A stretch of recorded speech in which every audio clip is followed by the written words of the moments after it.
माननीय अध्यक्ष महोदय, मैं सदन का नेता होने के नाते माननीय राज्यपाल महोदय के प्रति विशेष रूप से आभार व्यक्त करता हूं, जिन्होंने 16वीं विधानसभा के प्रथम सत्र में अभिभाषण देते हुए सरकार के विजन और मिशन को सामने रखा, हम सबको कृतार्थ किया।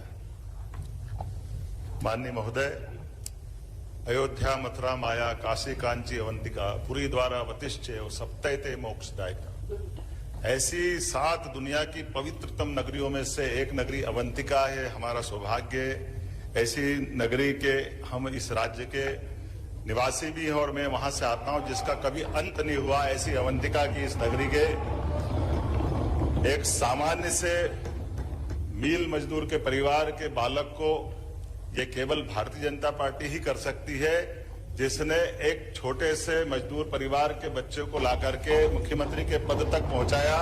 मैं अपने सभी राष्ट्रीय नेतृत्व का, सभी वरिष्ठ नेताओं का आभार भी मानता हूं। हमारे सभी लोकतंत्र की ये खूबसूरती है और न केवल मैं, ये वर्तमान का लोकतंत्र गौरवान्वित होगा जो यशस्वी प्रधानमंत्री के रूप में एक चाय बेचने वाले परिवार से निकलकर के देश के प्रधानमंत्री बनाते हैं और एक मील मजदूर के परिवार को उठाकर मुख्यमंत्री बनाते हैं। मेरे मन में श्रद्धा है इस बात की कि लोकतंत्र की खूबसूरती है। कांग्रेस हो, बीजेपी हो, हम और आप परमात्मा की दया से लाखों लाख लोगों की आशाओं के केंद्र 8 करोड़ से ज्यादा ये हमारा परिवार है मध्य प्रदेश। उस परिवार से सबकी आशा अपेक्षा के आधार पर जनता के बीच अपना एजेंडा लेकर के जाते हैं और जनता हमारे उस एजेंडे पर मोहर लगा करके सरकार गठन के लिए हमारा मार्ग प्रशस्त करती है। लेकिन हम उस अहंकार के धनी नहीं है, हम उस विनम्रता के सेवक है जिसके माध्यम से भविष्य की कोई नई इमारत खड़ी करने के निकले और हम उसका सबका सहयोग लें। हमने कई निर्देश दिए, अभी आपके बीच में 2-4 काम की चीज बताता हूँ। अब अपने बीच में अगर आपने अपनी खेती की रजिस्ट्रियां कराई तो पटवारी के आगे पीछे घूमने की जरूरत नहीं है। जैसे अपन ने दस्तावेज का पंजीयन कराया, पटवारी को अपने आप नामांतरण करना पड़ेगा, यह उसकी अपनी जरूरत है। और कोई इस मामले में गलती करेगा, पटवारी लापरवाही करेगा तो कलेक्टर साहब आप ध्यान रखना, आप पे भी कार्रवाई करूंगा और जो संबंधित है उस पे भी कार्रवाई करूंगा, किसी को छोड़ने वाला नहीं।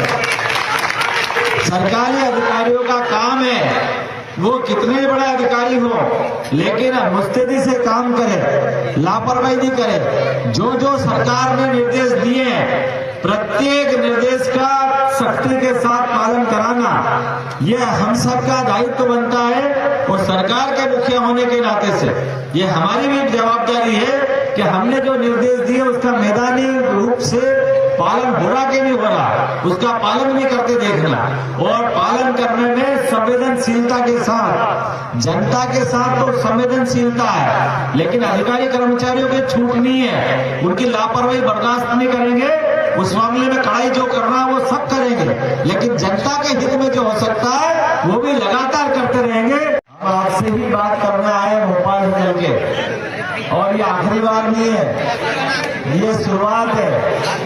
लगातार आपके बीच में ऐसे ही बात करते आते रहेंगे और ये अच्छा लगता है ना कि कोई योजना जो आपके गांव के लिए, आपके काम के लिए, आपकी परेशानी के लिए आपसे ही बात करके हल निकाले।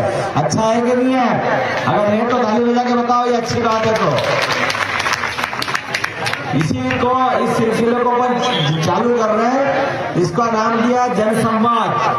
आपसे बात करके, आपकी कठिनाइयों को समझ करके उन समस्याओं का समाधान भोपाल में बैठ के करेंगे और माननीय मोदी जी के नेतृत्व में जिस प्रकार से मोदी जी काम कर रहे हैं, जोरदार ताली बजा के बताओ मोदी जी अच्छा काम कर रहा है। नरेंद्र मोदी जी के नेतृत्व में गांव, गरीब, किसान, मजदूर, महिलाएं, युवा सबके क्षेत्र में लगातार काम करना और उस काम के बलबूते पर अपने प्रदेश को देश का नंबर 1 राज्य बनाना, इस दिशा में काम कर रहे हैं हम सबके लिए। और ये महत्व की बात है कि जो छोटे जिले हैं, पिछड़े जिले, नए बने जिले, इनकी बहुत सारी कठिनाइयां हैं। इन कठिनाइयों को इनके मौके पे जाकर के समझना और इसका समाधान निकालना, क्योंकि जिला बनाने के बाद उनकी जो आने वाली परेशानियां हैं उसको दूर करना ये भी अपना दायित्व है। तो पांडुरंग जिले के अपने सारे भाई बहनों के बीच, आप सबके बीच में लगातार आता रहूंगा, ये आश्वासन दे सकता हूँ। आपसे मेरा भाई बहन का रिश्ता है, इस नाते से आपके बीच में लगातार आना और आपके बीच काम करना।